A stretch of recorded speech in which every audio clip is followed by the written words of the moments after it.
Welcome back to That's Life with John Carver. My guest today is David Barry. David, thank you for being on the show today. Thank you for having me.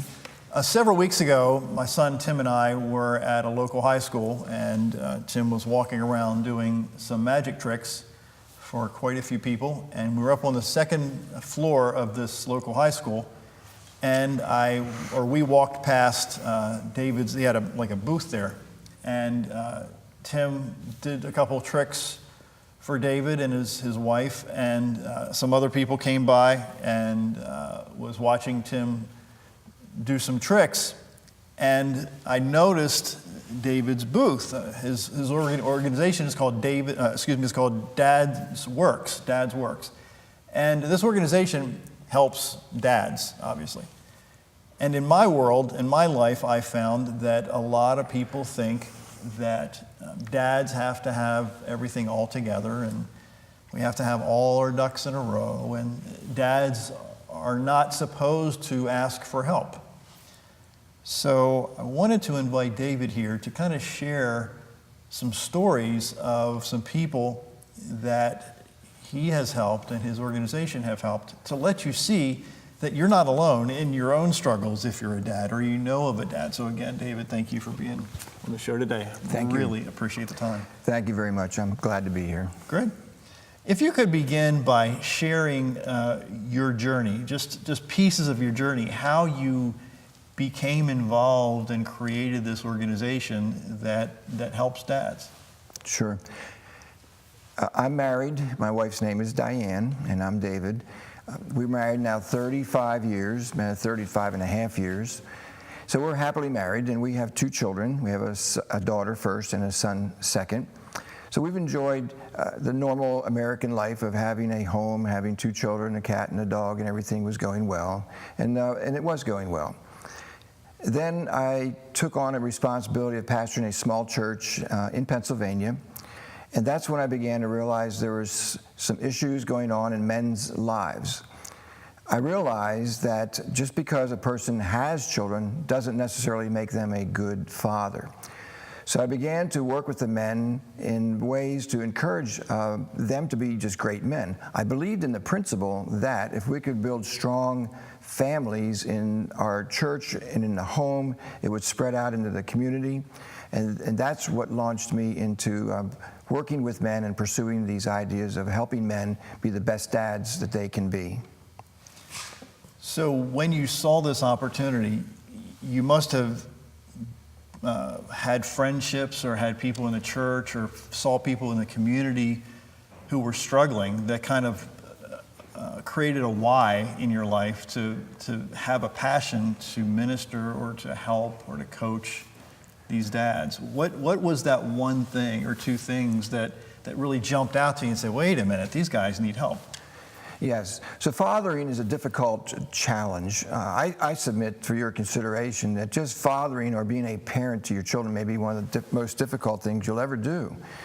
Each child can be different. Each child may not be exactly like you. So if I had a son who was exactly like me, that would probably be a little easier than if he was different. So this came up in different families. And then other things were happening. Even though we were inside of a church setting, we had marriages that were maybe going through a separation, a possibility of a divorce, or just conflict in the home. And too often, the children would begin to feel like it was their fault. And I began to realize I needed to help them in different ways. The children are not to be blamed if there's a divorce or separation or conflict in the home. If children are part of that conflict, we certainly want to address those issues. But too often the children would take on the blame like it's my fault that mom and dad are separating or getting a divorce. And I began to realize they need to be taught not to bring children into adult conflicts. That's a challenge we have continually, to keep adult conflicts with adults and not bring it into the children. I have a friend who I call a friend today from those early years because they were going through a conflict. In fact, it was curious how it started. The wife told the father, leave the home, just leave us. He came to me and I said, no, do not leave. Go back to the house and we're going to make this work. We're going to find out what we need to do to keep the family together. So the end of that story was it didn't go well for the first week when the father refused to leave, but he began to change. And later his wife came to me and said, I don't know what you did or taught him or why he changed, but he's a changed man. And I can tell you today they are happily married and their marriage is working well. So I'm glad that that wasn't another statistic of a failed relationship because of a conflict that was going on inside the home, that the thought was too often in America to just quit the marriage, quit the relationship, and let the chips fall where they may. Is it true in your world that most of us guys have an ego? I don't know about most, but some of us guys have an ego that's so big that we don't want to ask for help, or that we assume that we have to have all the answers because we're big and strong and tough guys when we're just as human as anybody else. Have you dealt with people that have an ego so big that they can't identify that in fact they're falling, they need help? Yes. One of the things I've learned is men and women are different. Wow, I could be a rocket scientist, right? But we are different, and this is good. This is not a bad thing, this is a good thing. So understanding these differences relates to what you're saying, John. Men have a tendency to want to be cared for. They can take care of myself. I don't need your help. I can figure it out. Don't tell me answers. And if I ask for any help, then that's an indication it's wisdom because I don't really know what to do. So men have to be taught that asking for help is wisdom. So don't sit back and try to figure out everything yourself. Get the help you need. There's another aspect about this is men don't usually open up their innermost feelings. Most men keep their innermost feelings inside. That's where it stays. You have to earn the right or the privilege for them to open up and talk to you about what's going on in their lives. Most men on their job sites, when they're working with other men, they're very superficial. You know, how's it going? You like the weather? What about those Orioles? And we don't really talk about personal issues. Women are different. Women are more prone to open up with one another all their issues. That's the way women are wired. It sometimes answers the question when men say, how comes everybody on my street knows our problems? Well, it's because sometimes women solve problems by just talking it out. And they help each other in this regard. We don't want to promote gossip, and we don't want to promote bad-mouthing of one another. But it's just an explanation how men and women can sometimes be different in how we address problems and fix problems and deal with life in general. Share the story about the dad who stepped up to be the main parent because the mom left for her own reasons. Share a piece of that story. Yes. It's normal for us when we get into a relationship and get married that we expect that marriage to last a lifetime. Well, in this case, it didn't. And in fact, it didn't last but a few years. A child was born, a little girl, and the baby was still in diapers when his wife, the mother of his daughter, just left the family, went out of state, left. And there he was as a single dad, feeling a little bit helpless, realizing he's got a major responsibility to raise this child while she's just gone. So that was a success story working with him in that he continued to stay in touch. He was wise, got help. He didn't try to just rough it and tough it out. And he got guidance along the way, some things to do and some things not to do. And I can say that he's a single dad and has raised that daughter now into her teen years and is still continuing to raise the daughter into her teen years in a successful way because he got the help that he needed. And he had to face the dilemma that he didn't really want, but he handled it well. So there's really nothing wrong with asking for help. I know that's obvious to some people. But there are other people who, like I've alluded to a couple times now, how society seems to think that us guys are supposed to have all the answers to everything. It took me a long time, I'm talking years and years and years, to realize that I don't have to be good at everything, and it's okay to seek help and guidance from other folks. Yes. Who know what they're talking about. Another way I communicate that to the men is to say this: we defer to one another's strengths. So, for example, I can fix the flat tire on my car, but I cannot fix the transmission. So if I'm having transmissions problems, it's wisdom for me to defer that to a mechanic who can fix that, because I know nothing about it. But when it comes to internal issues, that's where men don't talk about it or don't open it up. So if they're feeling alienated, they're feeling rejected, they're feeling unloved, they're feeling maybe disrespected by their children, we don't go and ask for help. We just somehow plunge through it and do the best we know how. Probably in most cases as dads, we do what our dads did, which makes some sense. How else would I know what a good father is or what I should do, except that I remember this is what my dad did. Now, along the way, there may have been times when I realized I loved what my dad did. I loved going on those fishing trips, or I loved going on those vacation places, and that's great, and those are great memories. And then there's times you might just say, I hated it when my dad didn't listen to me, or I hated it when my dad maybe spanked me. And then you made a decision to change, and that's good too. So I like to challenge men to go backwards and think, how was your father? What kind of a dad did you have? And how much of an influence is he on you today? And then we can make a decision to, yes, be like dad in some ways, and maybe deliberately choose to not be like dad in other ways. But I like to stimulate that conversation with men so it opens them up to the possibility of change, and in a way that they can accept it, in a way that they can understand it. So it's, I think, really important is kind of what you're saying here, is that we need other types of examples of how to behave, how to parent, how to be men, whereby we have more models and more opportunities to learn from other people who've learned from other people who have learned from other people who can share that knowledge and wisdom with us that can help us be better men and fathers. Yes. Right? I am an advocate for men to be involved in small groups. We often think of small groups as something that girls do. It's a girly thing. Mm-hmm. It's a groupie thing. And in fact, there are more women who participate in small groups than men do. But I've learned that if men would get involved in a small group, they can be very helpful. Often when we say to men, think about a small group, we think of an NA meeting or an AA meeting. Exactly. And those are small groups, and they're legitimate. And you know what? In fact, they do help people. Why? Because men can open up, talk about their issues with one another. The commonality there is maybe drugs or alcohol that they're trying to overcome. And I encourage men, therefore, to get involved in a small group. There's many ways to do that. You can get into small groups perhaps through a church, certainly through many civic organizations and other kinds of clubs and sports activities and things like that.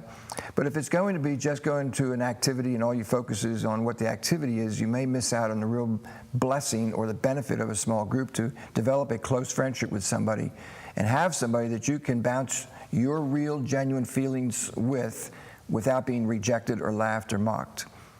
So you have to search out close friends. You don't want to just open up your heart to just any old stranger, and I respect that. I would not. But I've identified, with the help of my wife, several men that I can speak to on anything and get free counsel back from them. Really what it is it's a friendship where we help each other. So you mentioned something a minute ago that grabbed my attention. A lot of, I don't know about a lot, but some of us guys think that we may be the only one struggling in a given area. So then we're afraid to even potentially open up our hearts to share our struggle with other men, in this case, because we think we're alone. So having that safe environment where there's other guys in a group, a small group, like you're saying, that have similar challenges and have similar struggles, and then that enables us to breathe a little bit and realize that we're not alone in this walk, in this journey of being men. Yes. Right? Well, yes, well said, John. I encourage men to practice more of listening. And I say to the men, look in the mirror. You have 2 ears and 1 mouth, so use them proportionately. Do twice as much listening and maybe half as much talking. But we can take the leadership as a man and just be a man who's willing to listen to another man. Sometimes that's just what the other person needs. Just listen to them without necessarily commenting on it, but listening to what they have to say.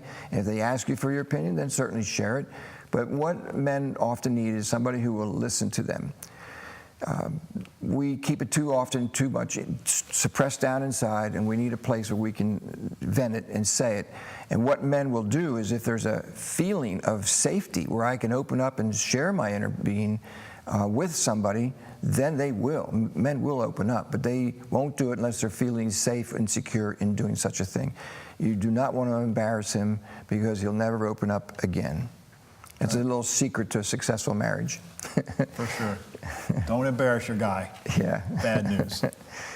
Talk about the gentleman that had to practice the 2 Ps that did very well over a number of years. Explain that story and share that story. Yes.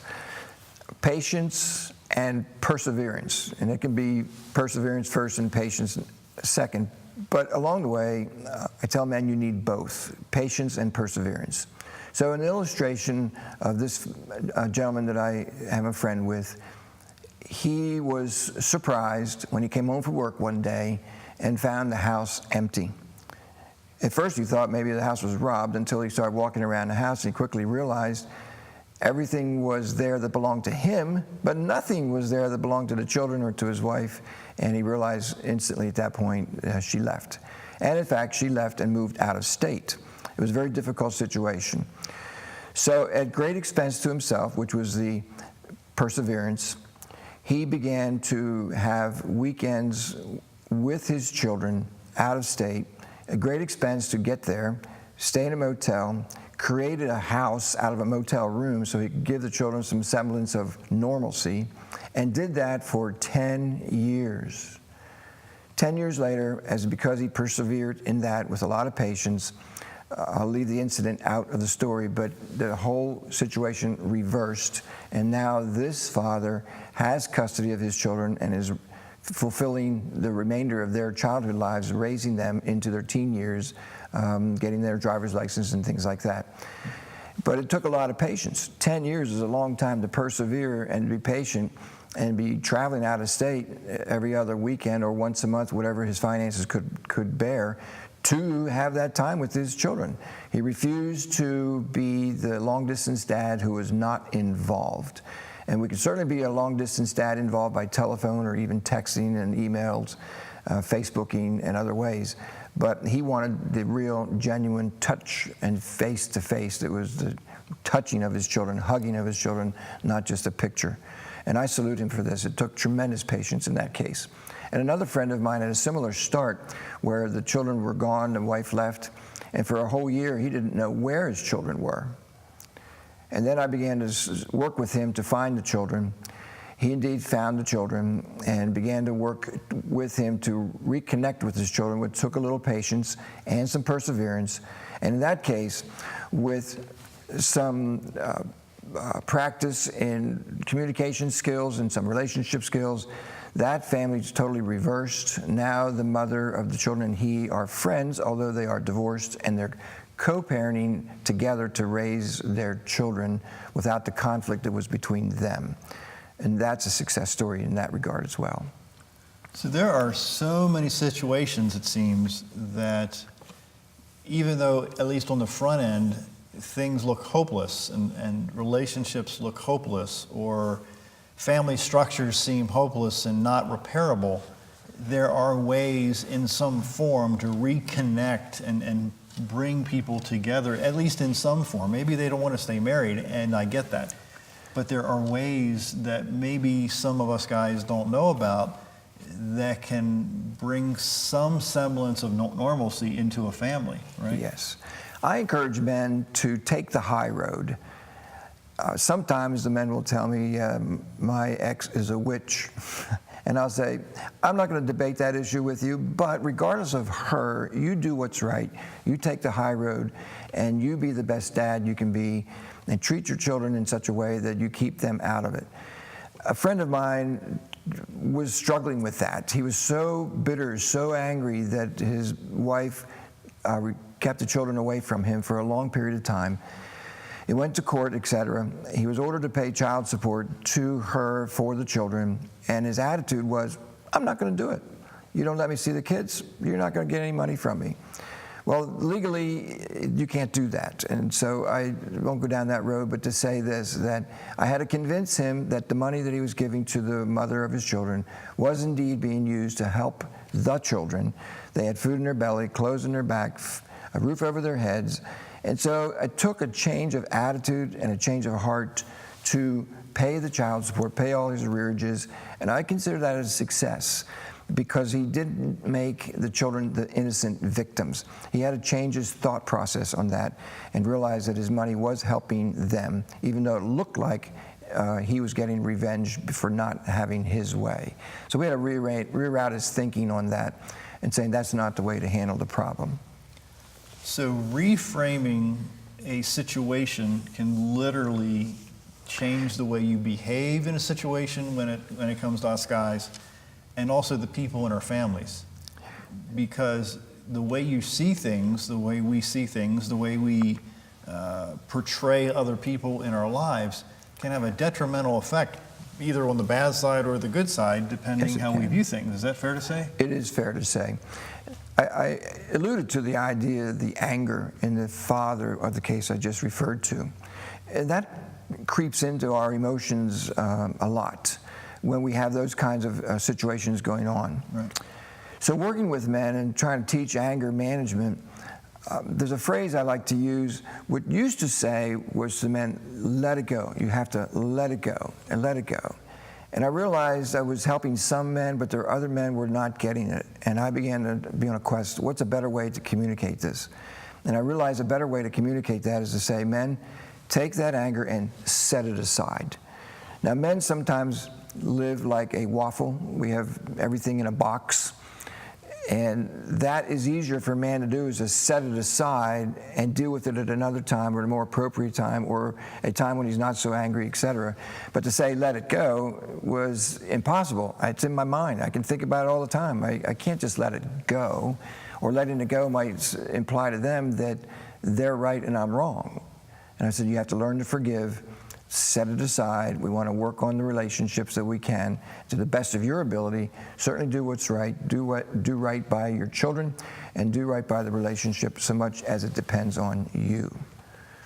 Now, Dad's Works also helped a gentleman who spent thousands of dollars fighting some false claims about violence and domestic violence and abuse and things like that. And I can tell you, it's so easy to be accused of something that you never even thought about doing. Can you kind of share a piece of that story?